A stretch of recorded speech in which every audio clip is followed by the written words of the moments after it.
salve, salve, são 6h04. O Viva Voz está no ar, trazendo análise, informação, bastidor e tudo mais ligado à notícia, os principais assuntos do dia da política. E o principal assunto do dia veio da casa hoje, porque foi a CBN que pautou o noticiário de todo o Brasil, de todos os jornais, todos os portais, todas as emissoras de TV, com a entrevista feita pelo Milton Jung e a Cássia Godoy, logo de manhã, no Jornal da CBN, com o presidente Lula, Carol Morello. É isso. Boa noite, Vera. Boa noite de novo aí para os ouvintes.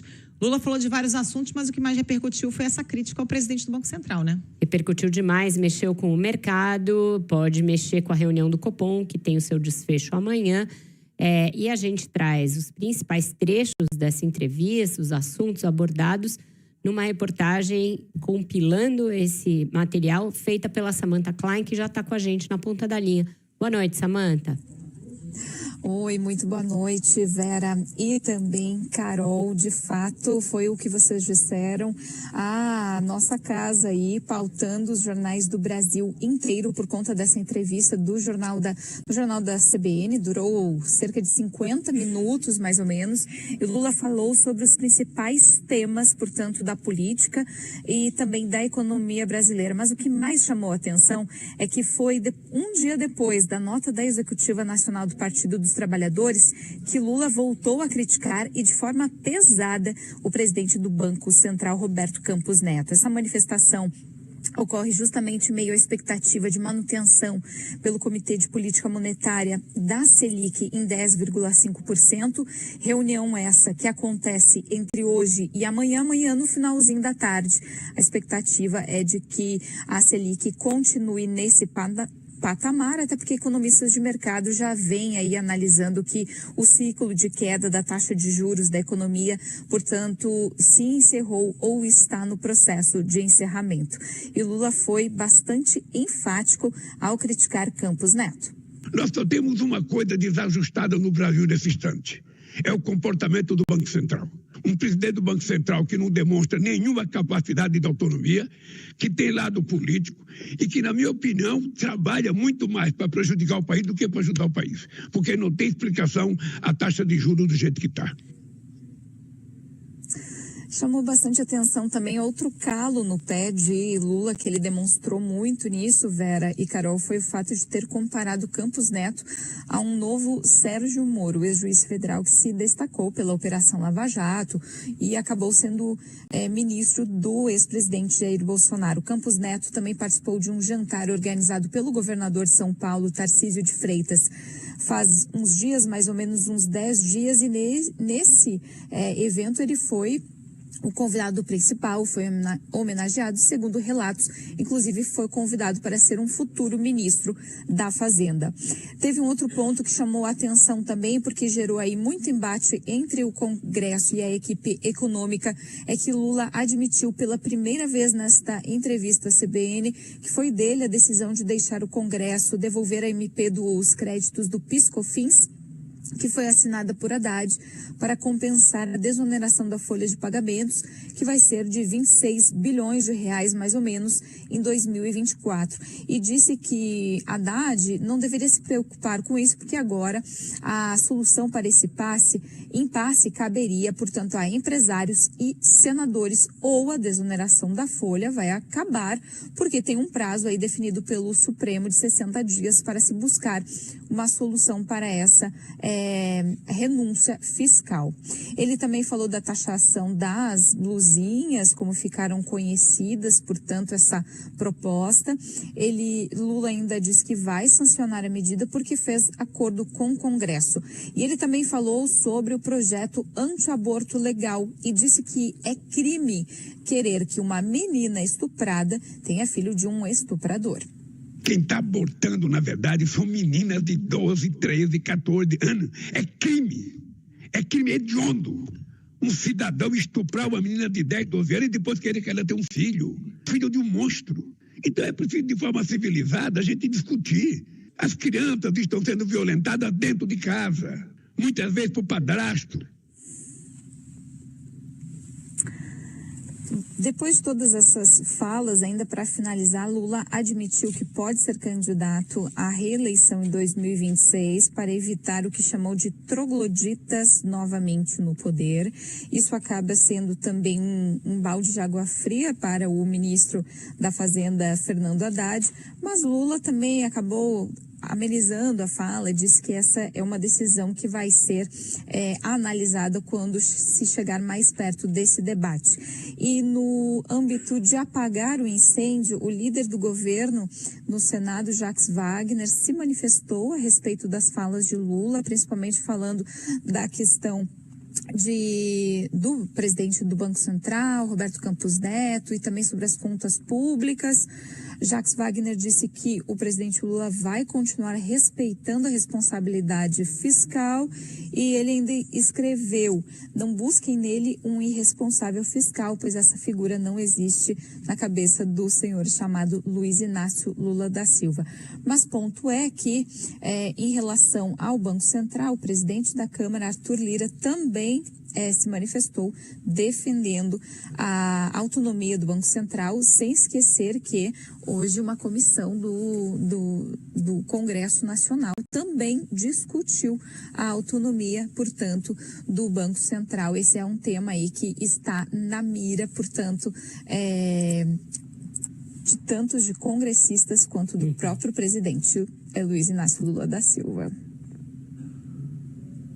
Obrigada, Samantha, pelas suas informações. Pois é, Carol, o presidente adotou um tom bastante, né, ali, mesmo além do conteúdo da fala, o tom foi muito crispado o tempo inteiro. Ele parecia estar ali muito indignado com todos os assuntos dos quais ele tratou. Ele não estava num tom leve de uma entrevista, estava bem ali enfático.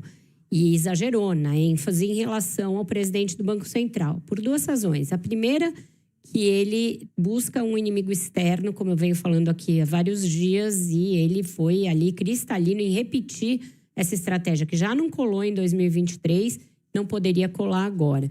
Segundo, que ele, a meu ver, passou um recibo tremendo de que já sabe quem vai ser o seu adversário em 2026, ao trazer o governador de São Paulo, Tarcísio de Freitas, para essa entrevista, para esse tema, que não tem nada a ver com ele, ali mostrando que ficou incomodado com o jantar. E aí a gente pode discutir, né? Cabe ao presidente do Banco Central ser homenageado por uma Assembleia Legislativa, ir a um jantar com toda a pompa e circunstância e com direito a esse tipo de afagos de um governador da oposição? Não acho que caiba. Não cabe de forma alguma, assim como algumas outras atitudes do Campos Neto na virada ali, ainda no governo Bolsonaro e na virada, também eram bastante questionáveis, como em votar com a camisa do Brasil, etc. Porém, o presidente não pode usar isso para deflagrar antes, não deveria nem querer fazer isso, deflagrar antes o processo eleitoral. Ele está trazendo a sucessão para 2 anos e meio antes, e ele não ganha nada com isso. Também não ganha nada porque é lógico que essa fala dele não vai influenciar o Copom. E outra, se a atitude do Copom amanhã, a decisão do Copom, for por um placar mais coeso, menos dividido do que na última, vai parecer que aí a instituição se uniu em torno do Campos Neto em detrimento do que falou o presidente da República. Então, para ele, em todos os aspectos, adotar essa linha e esse tom é bastante ruim.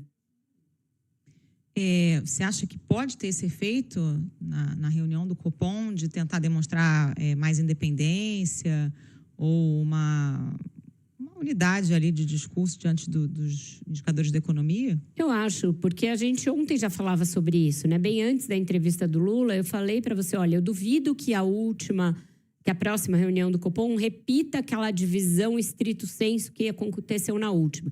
A metade do Lula votando de um jeito e o grupo do Roberto Campos Neto votando de outro. Eles vão evitar que isso se repita, porque isso traz um desgaste para a instituição.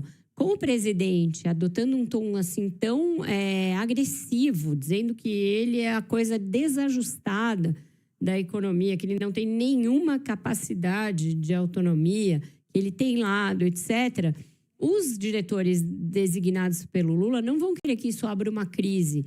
Nem para o Galípolo isso é interessante. Ele, como mais cotado para suceder Roberto Campos Neto, não vai querer fazer disso uma transição com briga, com ruptura, etc. Então, se já era esperado uma posição mais coesa do Banco Central nesse sentido de dar uma pausa na queda dos juros, eu acho que isso agora fica uma possibilidade ainda mais provável, porque eles vão querer dizer que a instituição está blindada a esse tipo de gritaria. O presidente promoveu uma gritaria, promoveu um ruído absolutamente desnecessário e contraproducente na véspera da reunião do Copom. A gente vai voltar a tratar disso, vai tratar disso com mais profundidade ainda, quando a Renata Agostini vier fazer o ponto de vista, porque esse é o tema dela, um dos temas dela de hoje.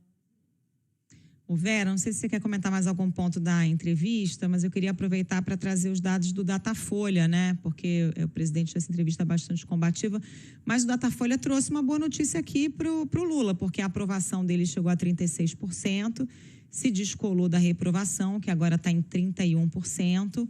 A aprovação, na verdade, se manteve estável, né? Oscilou um pouquinho, de 35% para 36%, mas a reprovação caiu de 33% para 31%. Tudo ali dentro da margem de erro, mas acabou descolando, né? O regular passou de 30% para 31%. Margem de erro de 2 pontos percentuais para mais ou para menos, uma estabilidade aí no quadro geral, mas o empate técnico entre quem considera o Lula ótimo ou bom e ruim ou péssimo no levantamento passado, agora deu lugar a essa leve melhora a favor do presidente. O Instituto ouviu 2.008 eleitores em 113 municípios brasileiros, de 4 a 13 de junho. Tem algumas pesquisas também na área econômica. A pesquisa indica que 40% dos entrevistados acreditam que a situação econômica do país vai melhorar, 28% prevêem piora. E aqueles... Está empatado, né, com aqueles que dizem que a situação deve ficar como está, os que não sabem, 5%. 42% dos entrevistados dizem que a situação piorou nos últimos meses, né, quando se olha para trás. 27% afirmam que melhorou, para 29% a situação ficou como estava. A maior parte dos entrevistados, 47%, avaliam que a própria situação financeira ficou como estava, enquanto para 29% houve melhora, para 24% piora. E aí, só para fechar, para 26% dos entrevistados, a vida melhorou após a posse do Lula, em janeiro de 23%, para 21% piorou. Mais da metade, 52%, dizem que a situação permanece igual. Tem uma oscilação ali pequena, mas é uma boa notícia para o presidente, né? Porque naquela última pesquisa em que deu aquele empate técnico, o governo ficou ali meio nas cordas. Boa notícia, mostra ali que o efeito, tanto das questões econômicas quanto de segurança pública, porque tinha aquela história da saidinha, e isso tinha talvez levado a uma queda da avaliação do Lula, isso já se dissipou de alguma maneira, e que a tragédia do Rio Grande do Sul não foi creditada a ele, então não piorou a avaliação dele nem em nível nacional e nem na própria região sul. Região sul, ali com razão, é aquela que demonstra mais pessimismo com a situação econômica. E quando a gente compara a pesquisa feita no governo Bolsonaro, nesse mesmo momento, né, 1 ano e meio, 500 dias de governo, com a do Lula, o Lula está melhor que o Bolsonaro estava na mesma época, porque ele tem 36 de aprovação e 31 de aprovação, e o Bolsonaro, nesse momento que era ali auge da pandemia, junho de 2020, tinha 32% de aprovação, o que é até espantoso frente à situação, a maneira como ele conduzia a pandemia naquele momento, 44% de rejeição, que aí é muito alto, é muito diferente dos 31% do Lula. Então, nesse momento, ele numa situação melhor que a do Bolsonaro, mas bem pior que em relação aos seus mandatos anteriores, né? Principalmente o segundo mandato, que em maio de 2009 ele tinha uma aprovação recorde de 69%. Então, um Lula 3 mais parecido com um Lula 1, ali o patamar de aprovação é mais ou menos o mesmo, mas Lula 2 realmente era um momento de auge da popularidade dele, que não se demonstra nesse momento naqueles mesmos níveis de mais de 65%, 69% de aprovação, Carol. Então, uma pesquisa ali com notícias razoáveis, mas essa questão da economia é uma questão de preocupação, porque se sair dos agentes econômicos para o conjunto da população a ideia de que a economia vai mal, isso tende a drenar a popularidade de qualquer governante. Então, o governo não pode se despreocupar das questões econômicas, razão pela qual o próprio Haddad e a Simone Tebet alertaram o Lula da necessidade de cortar gastos e se preocupar com isso.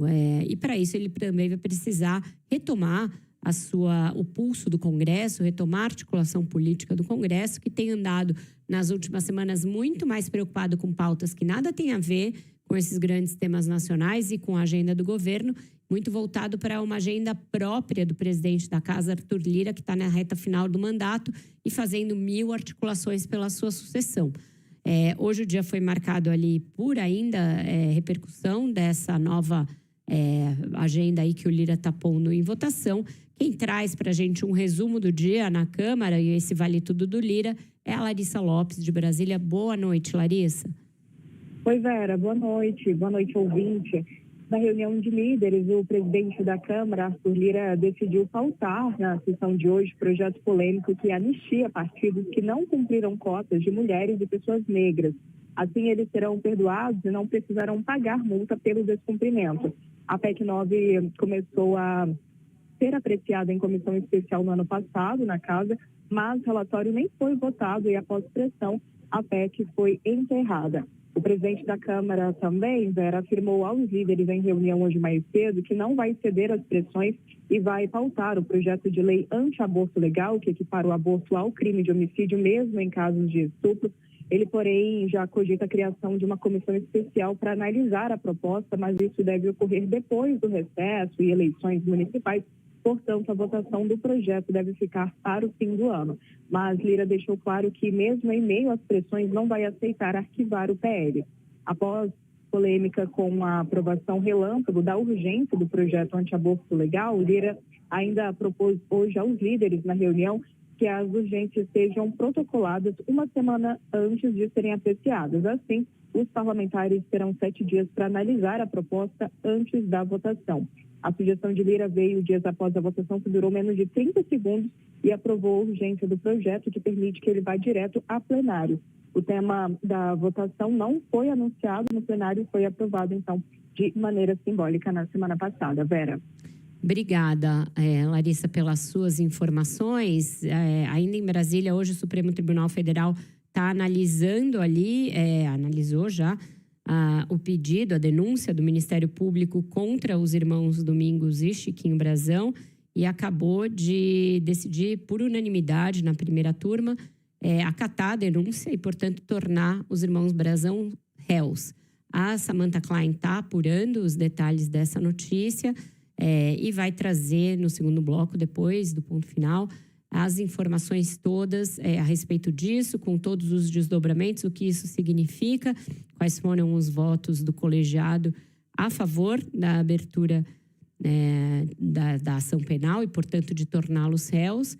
E absurdo que até agora a Câmara não tenha decidido sobre o mandato do Chiquinho Brazão.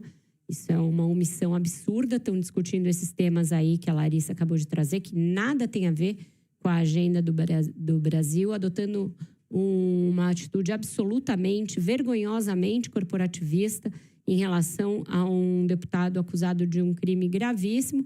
E o Lira segue ali, fazendo ali pequenas correções de rota para não ficar tão feio, mas não retira da pauta o projeto do aborto. A gente viu reportagens aí ao longo dessas últimas semanas mostrando o quanto isso nos coloca numa legislação absolutamente atrasada em relação ao mundo. E hoje o painel da Folha traz informações muito graves, mostrando que na justificativa do projeto, o deputado Sóstenes Cavalcante cita dados absolutamente errados a respeito do caso trágico do estupro de uma menina de 10 anos no Espírito Santo, que teve todo tipo de entrave para fazer um aborto legal, conseguiu fazer em Pernambuco, porque o estado dela não realizou. E ele traz informações erradas a respeito do médico, erradas a respeito da equipe de saúde que fez o procedimento na menina. Tudo fake news para justificar um projeto de lei que já era injustificável. Então, realmente é um caso em que as camadas de gravidade vão se sobrepondo dia a dia. mas a Câmara segue impávida, porque isso faz parte de uma agenda política do Lira, e ele está só deixando a poeira baixar. Essas medidas aí que ele adotou sobre urgência são absolutamente inócuas, porque, tudo bem, vai ter uma semana para decidir, mas e votação simbólica? Vai continuar valendo para urgência? Porque aí todo mundo se camufla ali, ninguém põe a cara, digital, né? E continua a votação a toque de caixa. Tudo bem que eles conheçam o projeto uma semana antes, isso é um mínimo. Porém, a população não vai saber como cada um votou no caso de urgência de projetos que ela não vai conhecer com antecedência. Então, não quer dizer nada essa medida aí anunciada por ele.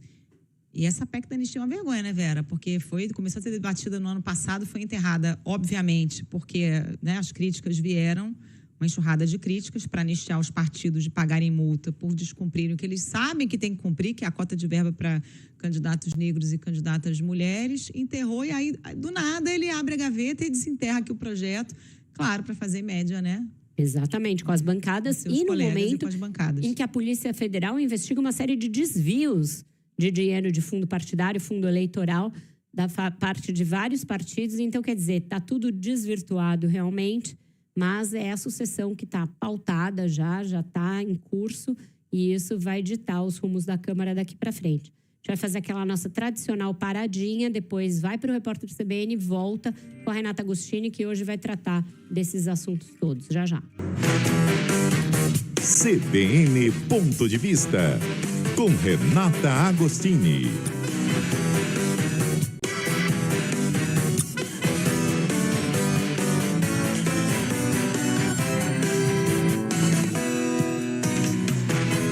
Hoje é dia de Renata Agostini aqui no Viva Voz, direto de Brasília, tá nas nossas telas, quem nos acompanha pela Globoplay, pelo aplicativo da CBN, pelo site, todas as plataformas. Boa noite, Renata. Hoje foi dia de já começar de manhã com leads variados do presidente da República nesta rádio.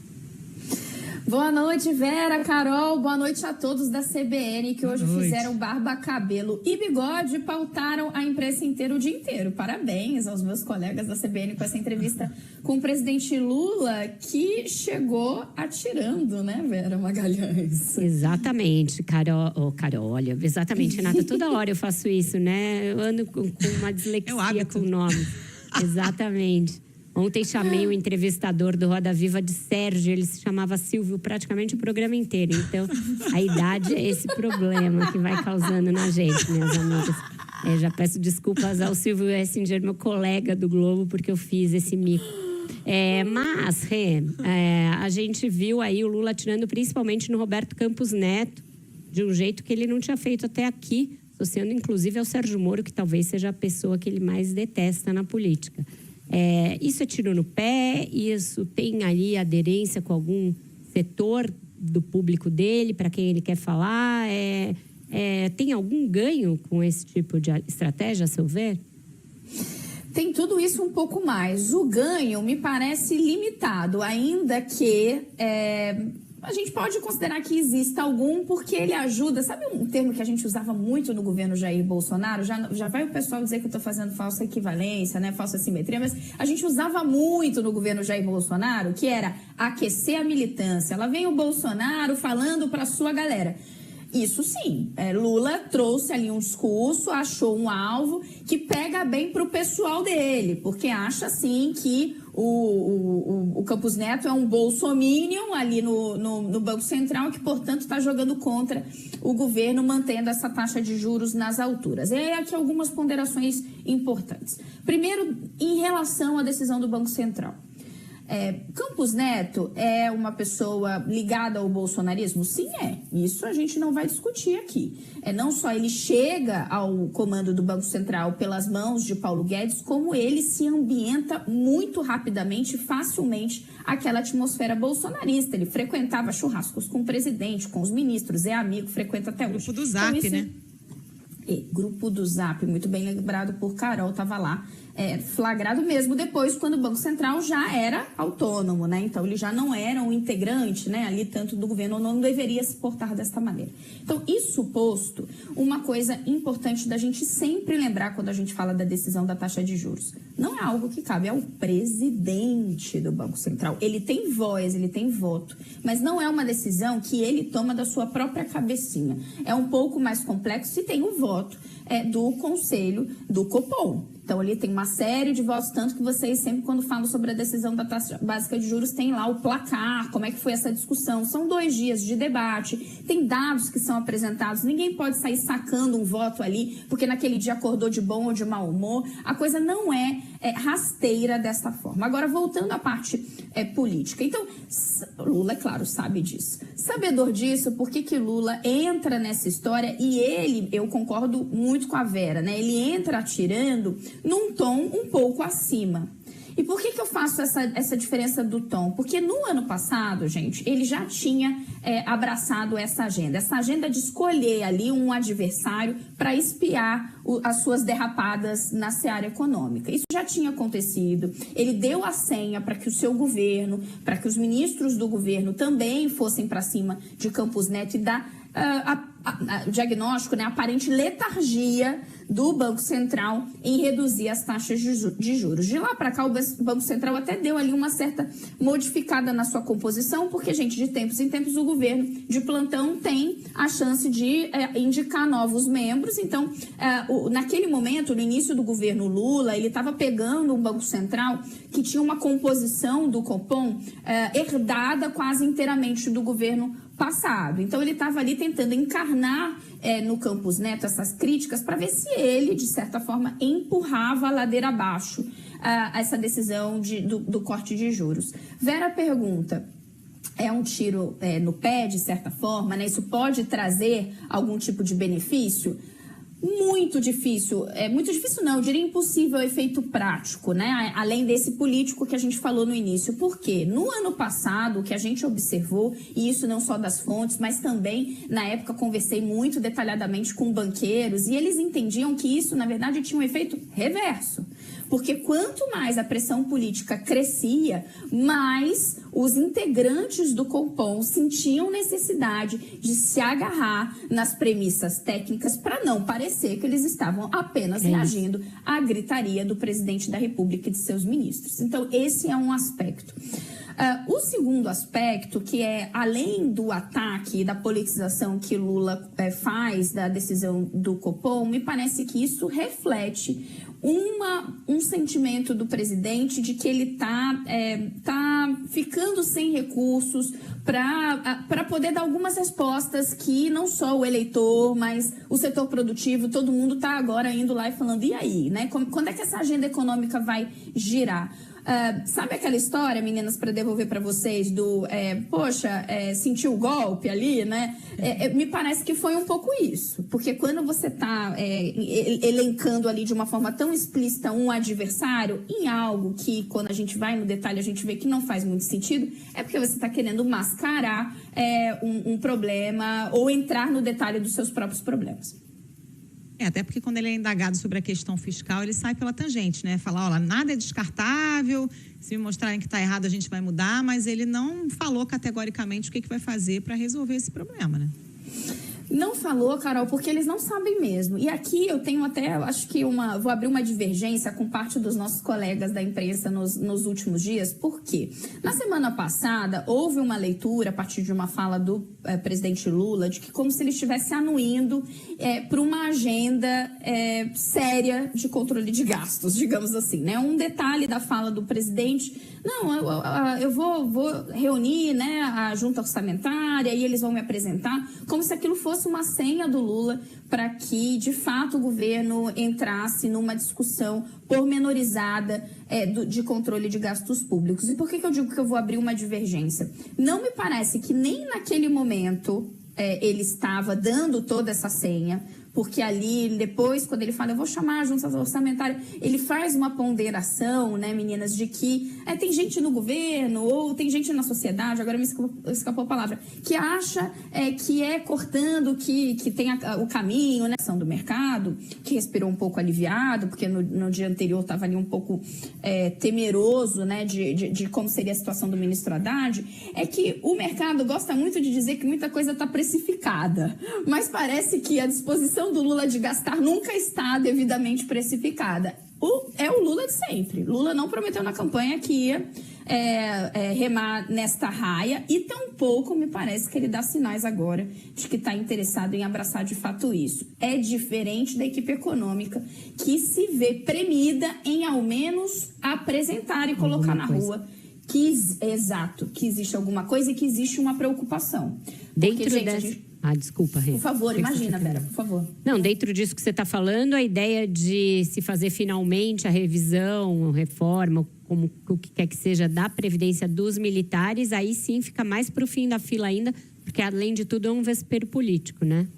Porque, além de tudo, é um vespeiro político e Haddad encontra como oposição um prédio que fica logo depois dele, ali na esplanada, que é o próprio Ministério da Defesa, que tem como comandante um político muito experiente, o ministro José Múcio, que sabe que esse não é um bom caminho. Então, veja, não é aqui uma discussão de mérito que a gente vai ver dentro do governo em relação a esses caminhos, porque é claro que existe distorção e há pontos ali que devem ser encarados em relação à Previdência dos militares, mas tampouco me parece que quando a gente estava debatendo a compensação via créditos de PIS/COFINS, né, esse palavrão enorme, mas assim, aquilo ali era um debate muito de mérito, porque também me parece evidente que existem algumas torneiras ali que deveriam ser mesmo fechadas. A questão é, quando a gente vai falar de corte de gastos ou de contenção de aumento de despesas, que são coisas distintas, mas o país precisa de ambos, a gente sempre está falando sobre, primeiro, custo de oportunidade e, dois, quais são as áreas cujo lobby está distraído ou esmorecendo, porque é essa barreira que os governos encontram.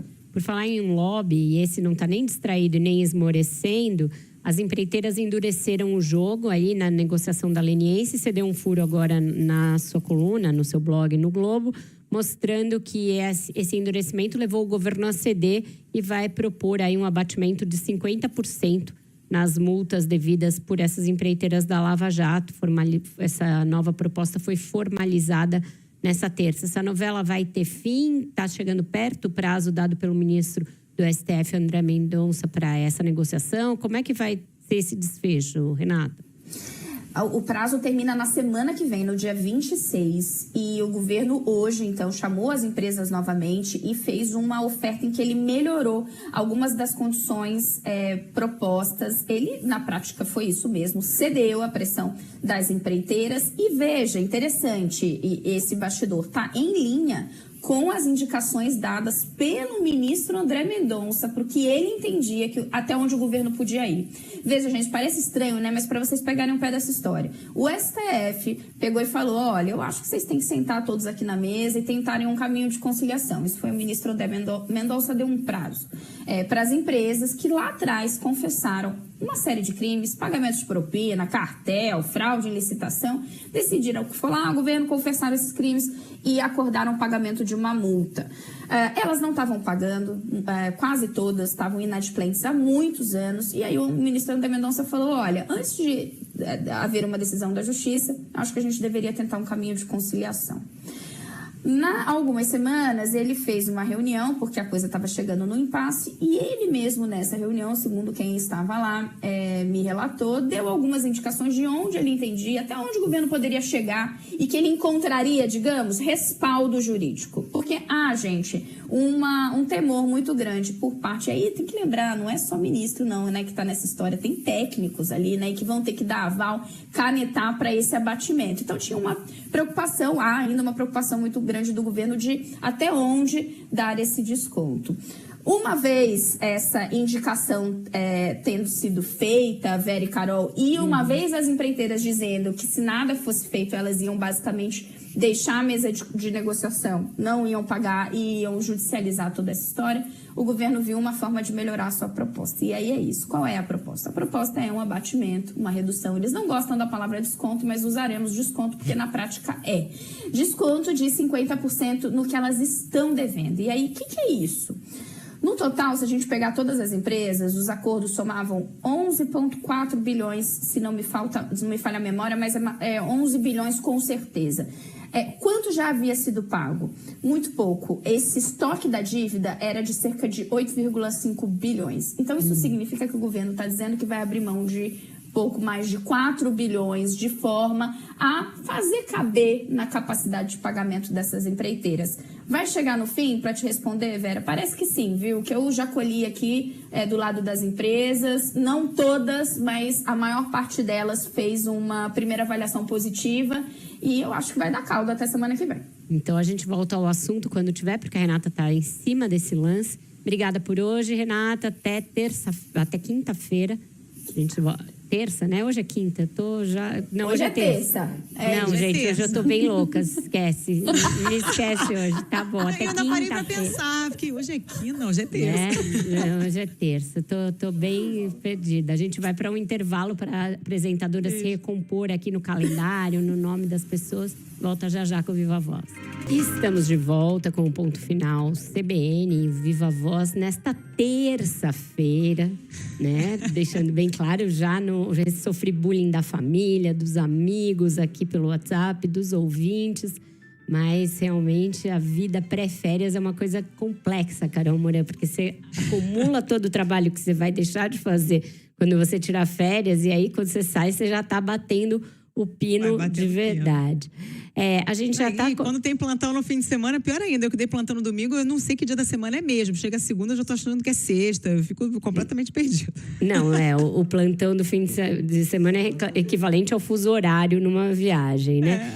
E voltamos a Brasília, já temos a Samantha Klein na linha com a gente, porque ela vai trazer os detalhes daquela informação da primeira turma do Supremo que tornou réus os irmãos Domingos e Chiquinho Brazão pela participação no mando do assassinato da vereadora Marielle Franco. Boa noite de novo, Samantha. Vera e Carol, boa noite novamente. Por unanimidade, foi que a primeira turma do Supremo Tribunal Federal aceitou essa denúncia do caso dos assassinatos de Marielle Franco e também do motorista Anderson Gomes.